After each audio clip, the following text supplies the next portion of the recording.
The following is a transcription from the plaque beneath the post office flagpole in Antelope, Oregon. Quote, dedicated to those of this community who, through the Rajneesh invasion and occupation of 1981 to 85, remained, resisted, and remembered. End quote. Now, you'd think that if you were being invaded, you would know it as it was happening. But oftentimes, this is not the case. In 1981, dozens and then hundreds of members of the cult of Bhagwan Sri Rajneesh moved into the outskirts of Antelope, Oregon, which at that time had a population of around 50 people. The native occupants thought the change was bizarre, novel, slightly concerning, but didn't really think of the new settlement emerging on the edge of their town as an invasion. Not yet. The idea, just didn't cross their mind. But it was an invasion. After the fact, it would be absurd to deny that the strange and sudden arrival of the Rajneeshis was, in fact, an invasion.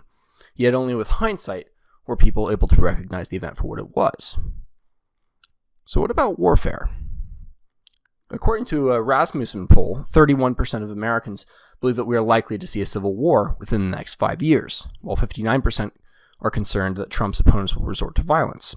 33% are, quote, very concerned. And even some congressmen are thinking along similar lines. One said, quote, America is heading in the direction of another Harper's Ferry. After that comes Fort Sumter. And of course, yours truly concluded in Defense of Hatred, which you can check out in the link description here, with a similar prediction.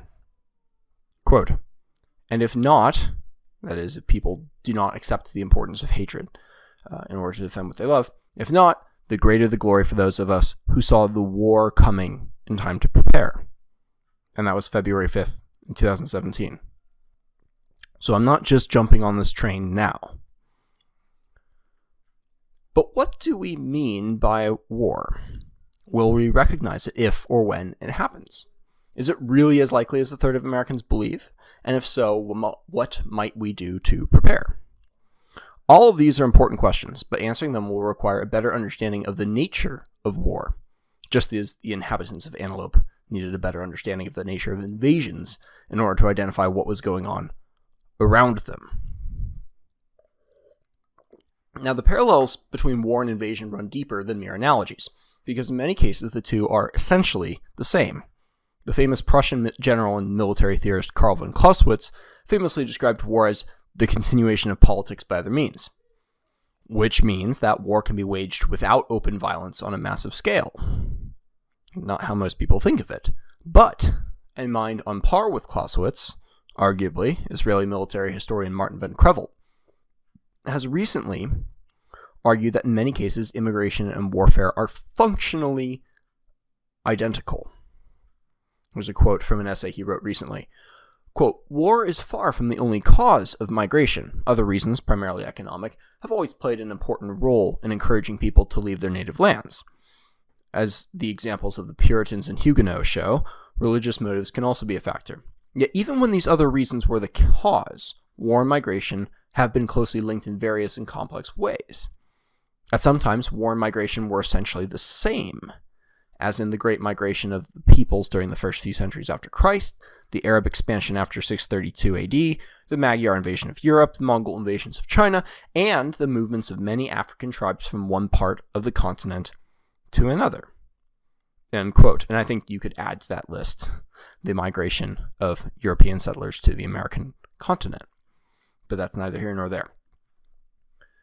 So, if we sometimes cannot recognize a migration as an invasion and as warfare, it stands to reason that there will be certain kinds of warfare which we will not recognize as such when they appear, and these aren't necessarily limited to migration. It is also probable that our inability to detect warfare has to do with the disconnection between the images we associate with warfare and actual warfare. Imagine being invaded, for example, by thousands of people and having one's town completely overwhelmed, but not realizing it was an invasion because all the depictions of invasions that you had seen or heard described had the invaders being on horseback, and these invaders were on foot. Sounds a little ridiculous, but in exactly this way, we might completely miss a war going on around us because we do not see tanks or airplanes, nor uniformed men with guns, or charging trenches and bunkers, nor even an official declaration of war. Warfare preceded declarations of war, as I'm sure any of us can figure out if you go back far enough. Now, many of us, for instance, missed that 9/11 was an act of war. We treated it merely as a crime, or gave it the vague label of act of terror, leaving President Bush to be the one appearing to declare war. But the purpose of 9/11, while multifaceted and somewhat complex, was ultimately to spread the political ideology of militant Islam globally. The attacks on that fateful September day were more to inspire awe and recognition than they were to instill terror. In fact, the attacks did not really induce terror at all, merely shock, then sadness, and then militaristic fury. The Zetas and MS-13 are far more effective in the terror department than any Islamic organization currently in existence, at least any that I know of. Now, this misunderstanding of the nature of war is understandable, as most of us have not experienced war.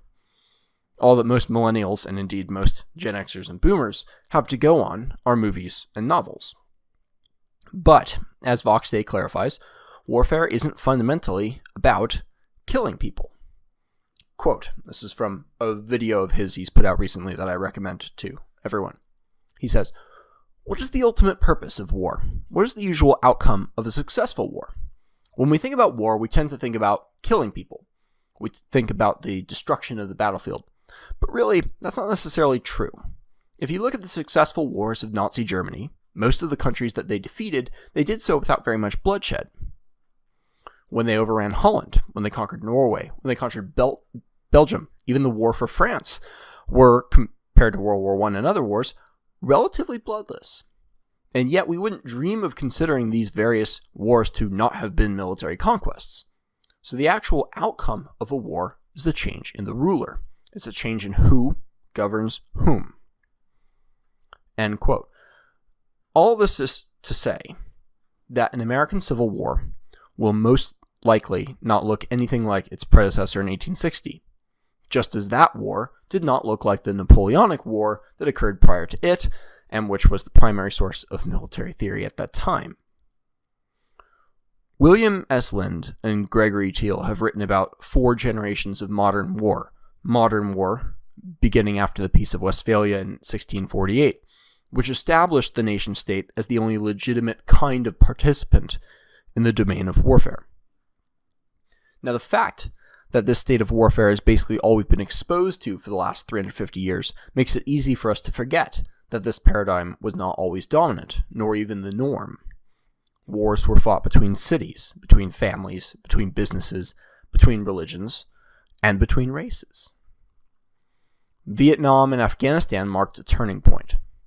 They showed that in the modern age, non-state actors can take on nation-states and win through a creative combination of traditional guerrilla warfare, migration, lawfare, Alinsky tactics, and other strategies designed to achieve dominance and power over others outside of the traditional political channels. Therefore, by definition, warfare. Non-state groups can and will take on nation-states and other non-state groups in warfare of the classical pre-Westphalian variety. So, with that lengthy but necessary framework established, the question remains, will there be war? And what will the sides be? What will it look like? And how might we prepare for it if there is to be a war? In order to determine whether war is likely, one has to determine whether war is desirable to at least one possible participant, because you only need one to tango when it comes to warfare. Political power is dependent upon the formation of supporting coalitions. These coalitions are composed of demographics, which can be dissected and appealed to in an almost infinite variety of ways, i.e. women, Christians, men over 45, people who listen to metal, what have you. However, 3 categories of demographic identity seem to overpower all others when push comes to shove, historically speaking. These are race, religion, and nationality. Despite all talk of being a post-racial society, American political scientists live and breathe strategies and techniques for getting the Hispanic vote, or the white evangelical vote, or the inner-city black vote. Obama managed to get 95% of blacks, and it is reasonable to suspect that the Democratic Party selected him in part to appeal to this demographic bloc, regardless of the personal motivations and intentions of candidate Obama himself. As the first Prime Minister of Singapore, Lee Kuan Yew, said in an interview with Der Spiegel, quote, "In multiracial societies, you don't vote in accordance with your economic interests and social interests. You vote in accordance with race and religion." End quote. Political entities like the Republican Party and the Democratic Party, and the aristocratic families they are attached to, like the Bushes, the Clintons, the Kennedys, the Roosevelts, so on, they live and die on political power, in the way that businesses live and die on demand for their products and services. If the potential payoff outweighs the risk, then they are likely to choose less traditional, or rather, less traditionally acceptable, means of acquiring and retaining that power as a strategy. Now, long before the progressive movement had taken over the Democratic Party, immigrants and racial minorities were not particularly powerful as a demographic bloc. And yet, as time went on, and the generally more populist and working class appeal of the Democratic Party drew in more immigrants and racial minorities, non-whites as a bloc grew, as both a source of political power and as a self-identifying demographic within America. The logic of oppositional parties vying for power naturally pits the constituent demographics against each other: men against women, Catholic against Protestant, Northerner against Southerner, and white against black. This is all politics as usual, to be clear, and while it can build tensions and even violence on occasion, is not by itself a likely source of civil war in most cases, because in normal politics there is equilibrium. A win for Republicans in one cycle is likely to herald a victory for Democrats in the next, and vice versa. When the wins begin to appear permanent, however, the equilibrium is lost. The desperation of the survival instinct, the survival of the party's political power, that is, not the individuals it constitutes, may tip the scale and make war attractive.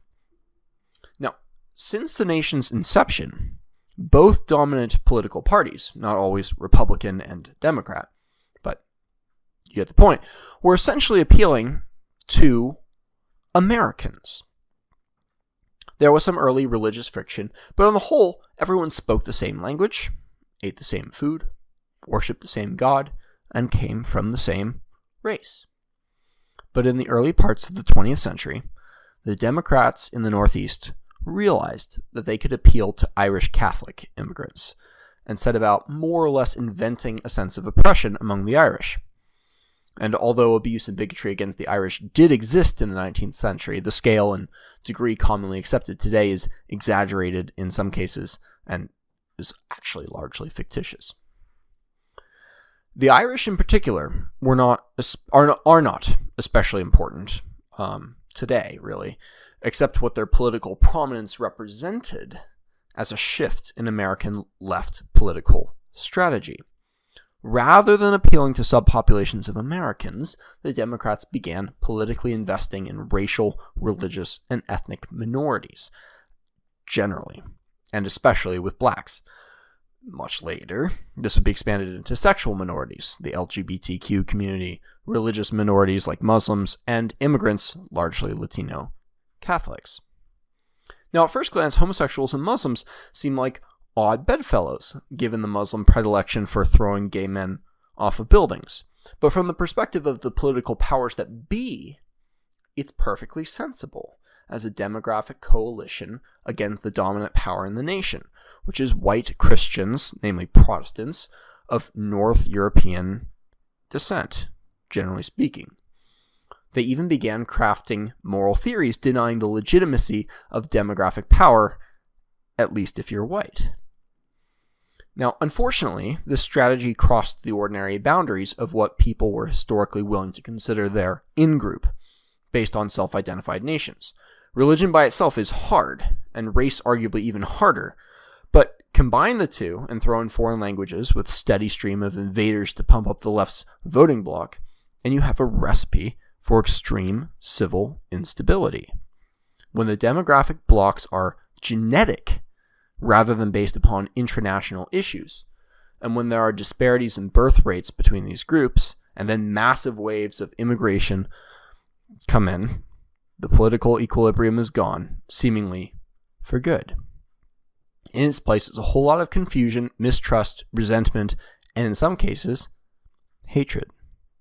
And at the center of it all lies control over the most powerful military and economy in the world. The left's investment in minorities, united by their opposition to whites, means that more immigration will lead to a permanent victory for the left. If the right manages to stem the flow of immigration, or reverse it, then it will win a permanent victory over the progressive left. Now, the permanence of victory and the high stakes of the game mean that no strategy will be off the table, so long as it works. And history is nothing if not an ongoing demonstration of the viability of warfare. In short, war is almost certainly in our very near future. So what will the sides be? Given that politics was the source of the division, it might be intuitive to think that the conflict will be between liberals and conservatives. There may be some of this, and I expect virtually every reason for fighting will be cloaked in ideological language. Freedom versus human rights, and so on. But ultimately, this is just more ex post facto political rationalization. The sides will be what they have been drawn up to be over the last 70 years. And that is pro-white and anti-white. Why race? Why not religion? Why not nationality? Though the United States is broadly more religious than Western Europe, it is still not religious enough to motivate a war in defense of Christendom. In fact, most of religiosity now seems geared more towards being nice and getting along with everyone than with traditional religious piety. Religion simply isn't a sharp enough line in the West to dictate the sides in a coming war. So too with nationality. America has tacitly granted the outsider's definition of what it means to be American. This definition includes holding certain values and essentially little else, except it is the values themselves that are in dispute. Thus, virtually anyone can claim to be American when it is convenient and oppose it in turn. Race is the only historically major identity left, and we cannot easily slew off our skin and swap it in for something different. As descriptors, pro-white and anti-white are subtly but importantly different than white and non-white. An Asian man cannot be white, but he can be pro-white. A white woman cannot be non-white, but she can be anti-white. Needless to say, the majority of whites will decide that they are pro themselves, and the majority of non-whites will see that there is a fair bit on offer to them if they simply join the rest of the minority groups against whites. Opposition to whites has been tastefully disguised for the last 30 to 40 years, generally speaking, but it is gradually becoming more overt. In the beginning, it sounded very plausible, abstract articulations that objectified morality, thus separating an individual from any right to take his or her own side in a matter of politics. These were applied selectively to whites. White privilege and other manifestations of standpoint theory were injected into academic discussion of politics. Many whites were shockingly open to the concept, as if inherited privilege were a bad thing if it did not benefit all peoples of the globe equally. But it is much more difficult for even the most trusting and gullible of whites to get behind open calls to get rid of white people, as some people like to say. And even the more moderate left is beginning to notice. In some circles, anti-white sentiment is so commonplace that it's banal.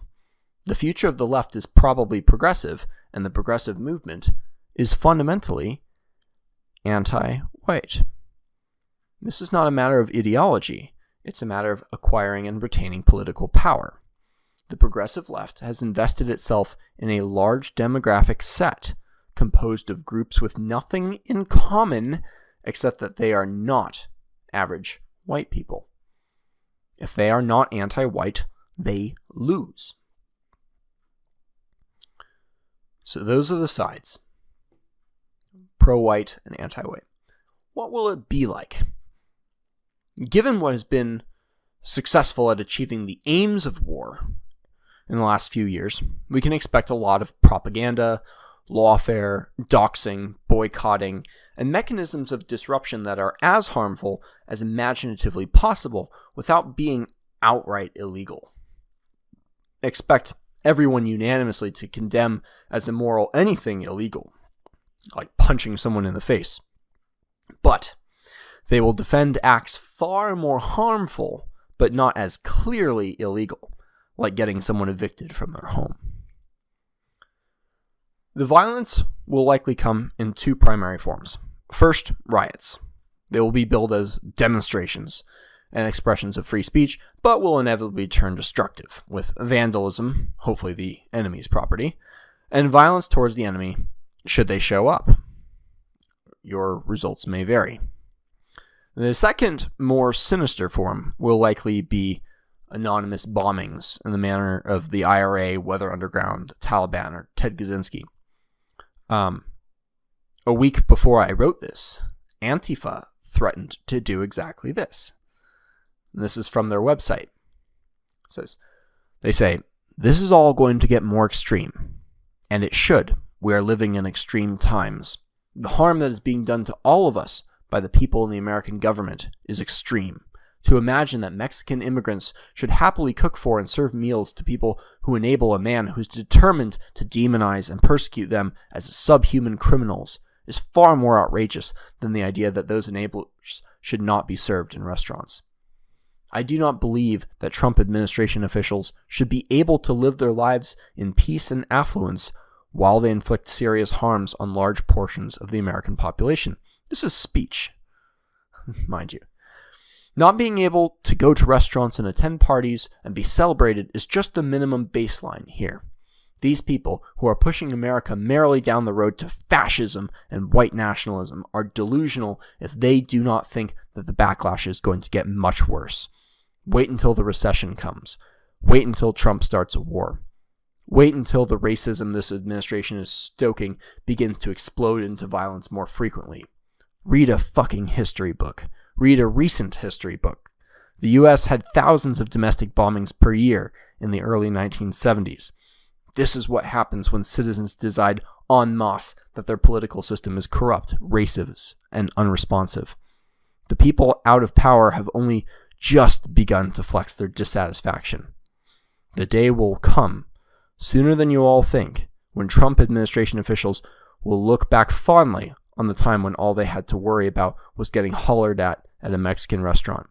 When you aggressively fuck with people's lives, you should not be surprised when they decide to fuck with yours. End quote. Domestic bombings.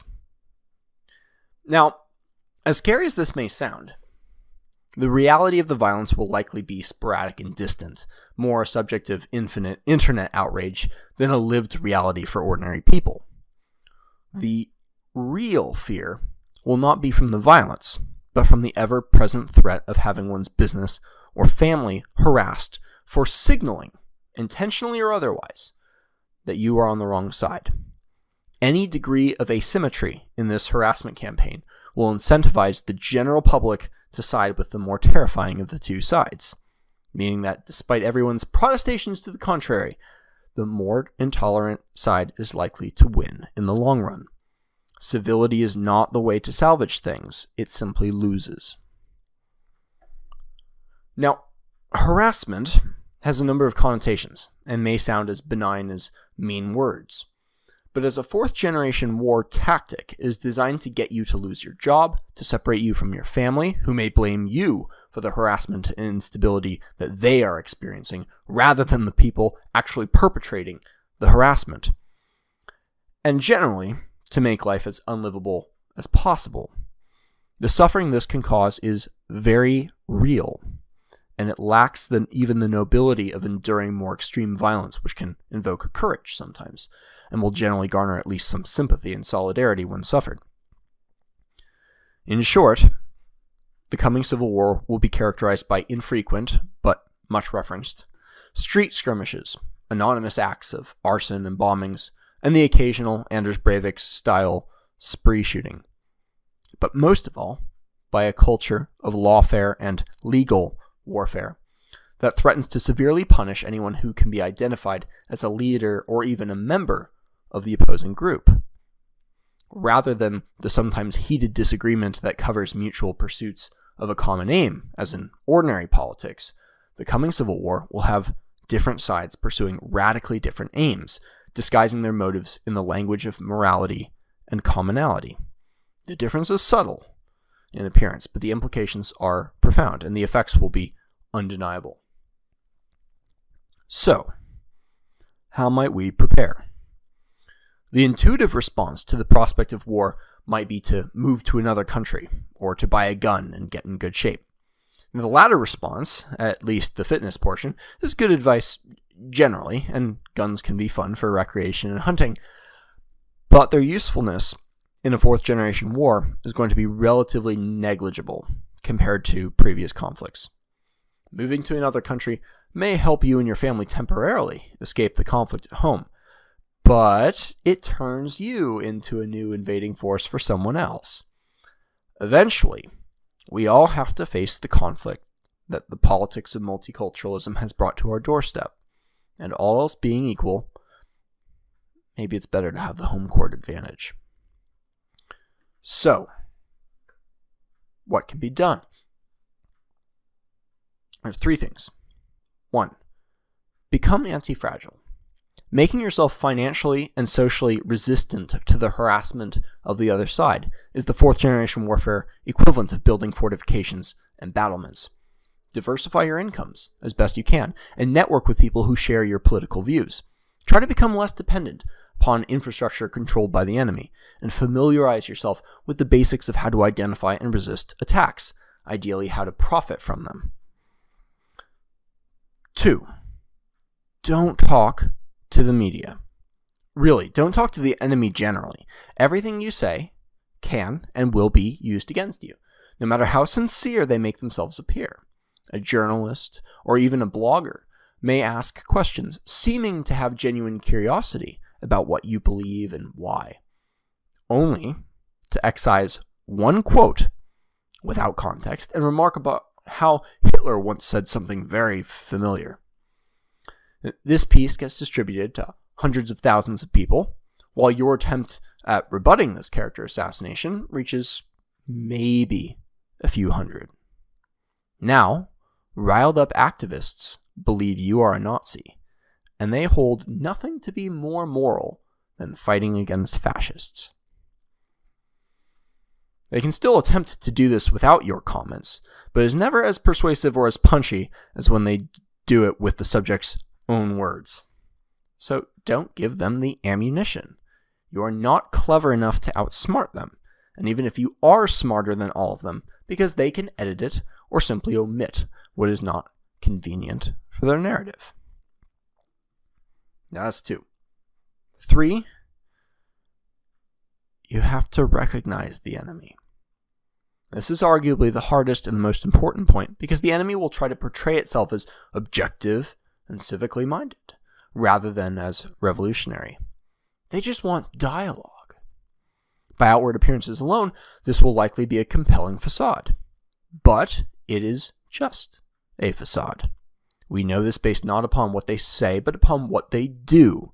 Even the most moderate and reasonable progressives, who are aligned with anti-white progressives, but do not think of themselves as such, are usually all in favor of organizations like the Southern Poverty Law Center or the Anti-Defamation League, two overtly anti-white organizations that have recently found themselves in hot water for getting a little too zealous in their defense of religious and ethnic minorities.